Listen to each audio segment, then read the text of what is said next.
Hello everyone and welcome. I'm John Croft of Croft Fitness and I'm here at my Pilates studio at the Orchard in Fordcombe. Today I have a gentle back mobility routine for us. It's one that I like to take some mornings to enliven my spine. It's also really good for me when I get my low back sensitivity coming in. Low back sensitivity is a very polite and posh way of saying dodgy low back. This is a lovely sequence that can be taken in a dynamic fashion in the way that I'm teaching it, where it just sort of keeps moving. But if you find that there's a stretch that your body is in love with, then don't hesitate to hold there for a few seconds to really give yourself the maximum benefit. And as time goes on and you become more comfortable with your stretches, sometimes I like to hold a stretch for up to 30 seconds for my spine before moving into the next one. I'm fully pausable, and for most of you out there, you'll be quite pleased to know that I'm fully mutable. I'm going to start us today in our 4-point position. I had a client the other day call this doggy style, and it's definitely not. I am a Pilates instructor in Fordcombe in the Weald of Kent. Shan't ever be called that. So 4-point position, please. So 4-point position is where we've got the knees placed underneath the pelvis and the hands underneath the shoulders. As we're here and continuing, try not to let the chest lower down towards the floor. I'd like you to use the chest and back muscles together to give you that beautiful, long, proud spine. We're going to do our cat and cows, breathing in to prepare. As you breathe out, I'd like you to drop through the abdominals, allow for the pelvis to start to create its tilt, allowing that stretch to come into the low back, the mid back, and then towards the upper back. And then as you breathe in, still pushing the shoulders down in towards the floor, we take a lovely breath in for our cow here, little arching of the back. As you breathe out, re-intensifying through the abdominals so that we can give ourselves our cat. This might look like an angry cat. Meow. And then as we breathe in, this is going to give us our cow. I've not seen a cow that looks particularly like this. And then belly button drawing in to give us cat again.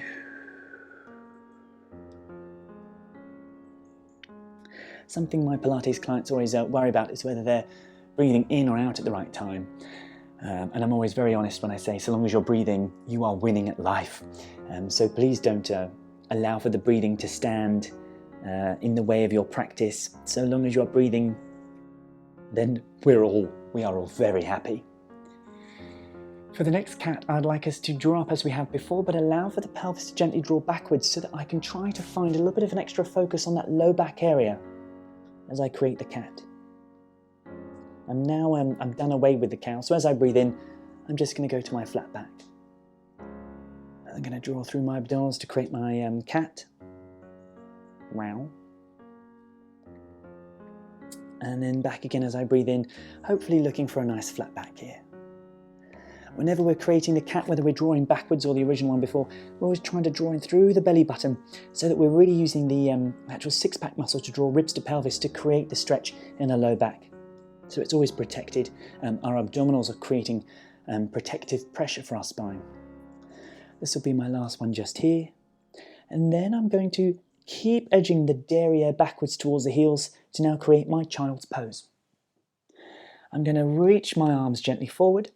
Keeping my abdominals drawn up, I'm going to allow for my ribs to reach down towards my thighs and fingertips reaching forward. Now this is quite a passive back stretch here. So if you're finding that the back is locked up, it's the same as if you're trying to open a car door when it's locked. It ain't going to happen. So see if you can here and take a deep breath in. And as you breathe out, try to send a positive signal to your spine to relax all the way up so that you can get a wonderful back stretch here. If my back unlocks enough, I can feel this deliciously in my low back just here.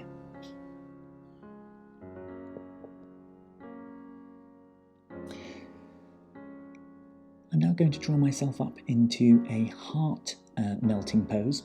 It isn't quite as dramatic as it sounds, and this is a stretch for the upper back. So I'd like you to take your derriere directly above the knees, and then allow for the fingertips to reach forward, just as we did in the last pose. So that this is sort of almost a mix of that cow-esque position and the child's pose that we did. The idea is that we're stretching our upper back here, whilst making sure that our belly button is still nicely drawn up.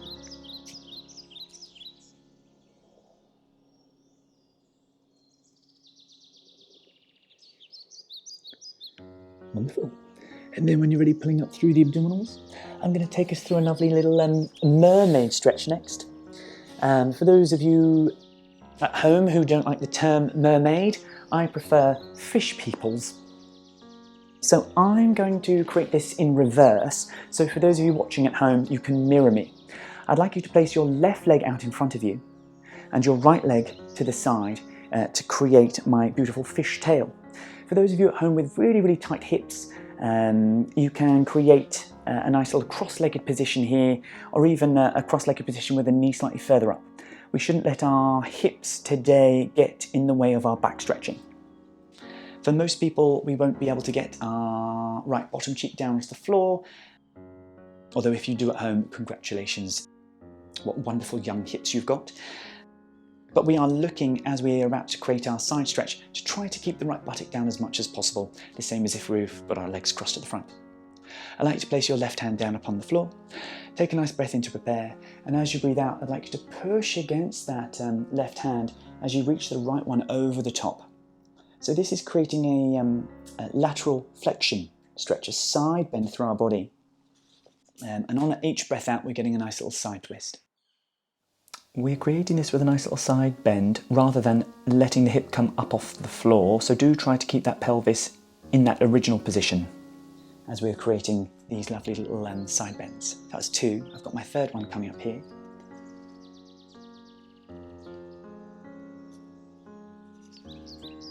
This is probably going to be felt through the side of the body, maybe the shoulder, the side back muscle, or the obliques, the side core muscles. The reason why we're doing this is for our spine. It is stretching out our spine. My third one, so this will be my last one here. Then I'm going to stay over on this one to create a little bit more of a static pose. When you're ready, I'd like you to bring your top arm, so the right one, over onto the left knee. Try to take the other hand down to the floor as well, reaching the chest straight down towards the floor. We're going to pull against the elbows to elongate us forward, and we're going to try to take the chest down towards the floor here for an elongational back stretch. The pelvis can lift as much as it wants now.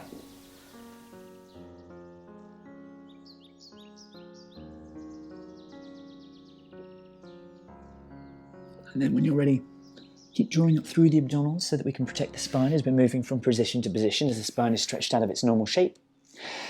And then when you're ready, allowing for the legs to change position. I said legs, but I obviously mean fishtail.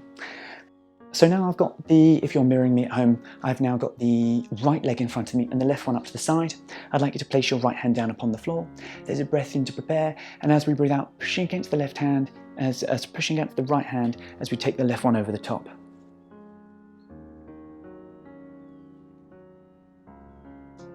And as we breathe in, we come back up. We are endeavouring to keep that hip as low as possible. For me on this side, it doesn't quite touch the same as it did the other side. My hips are a little bit tighter on this side, but don't worry about it. Today's all about the back.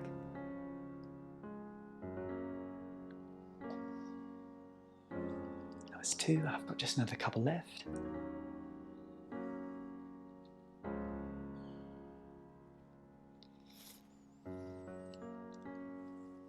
This will be my last one just here. I'll also hold it after I finish this one, because now I'm going to take my top arm, which is my left one, against the right knee. My other arm down upon the floor to give me a little rotational stretch. For some of you, by the way, it might be up here and that's fine. You just pull against the hands to elongate yourself forward. I'm going to be pulling against my forearms to pull myself forward and trying to take the chest down towards the floor, which doesn't go as far on this side. My spine is a little bit tight and through one side. Well, actually, it's a bit tight through both sides, but more tight on one side.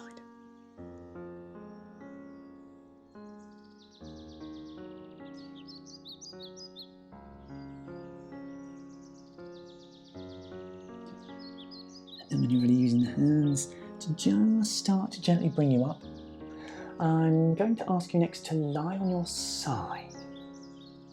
So I'm going to be asking for a lovely little rotational stretch. I call this the Tom Daly because it looks like we're in a diver's pose and not because we should be wearing Speedos. Although you can wear whatever you'd like, no judgment from me.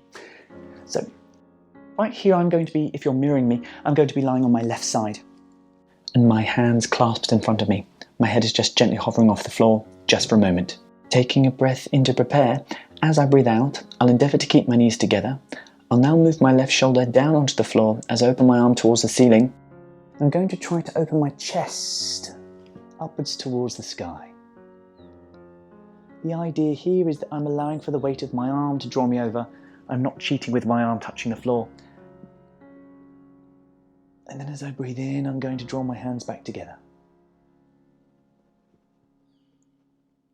And then making sure the belly button is still drawn in for these stretches, opening up towards the ceiling.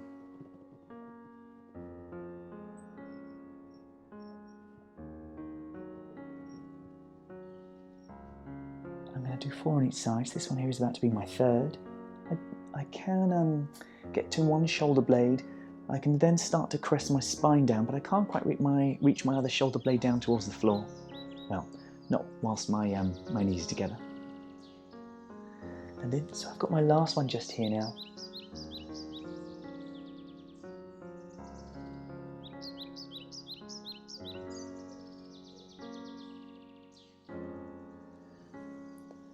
And then when you're ready, I'd like you to swap sides. I like to push against my elbow to give me a little bit of manoeuvrability over to the other side. Hands clasped together, belly button nicely drawn in. And then with the breath out, trying to reach the first shoulder blade and back, the other shoulder blade down. So my shoulder blade's down on this side. It's because I've realised my knees are cheating. Trying to keep both knees together.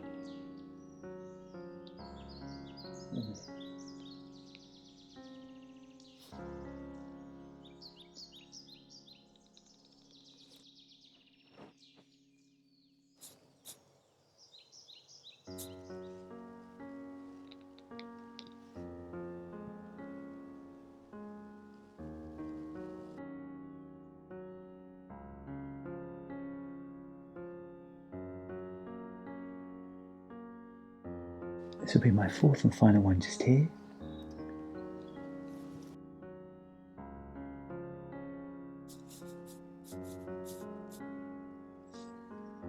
I'm going to use my hands prising against each other to pass me onto my back. I'm going to stay here for my final stretches, and despite the fact that these are called knee stirs, I'm actually going to be stretching out my low back just gently. I'm going to be bringing both of my knees up into my hands and then sort of disengaging my leg muscles so that my hands are in control of my legs here.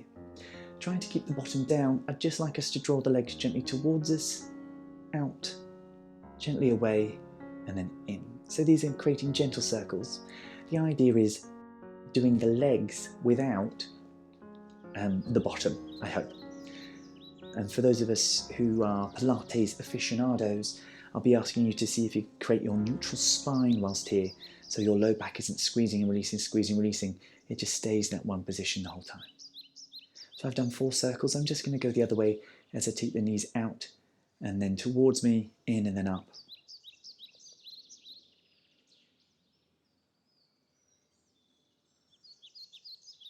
So that's the end of the back mobility exercises, the little routine that we had here today.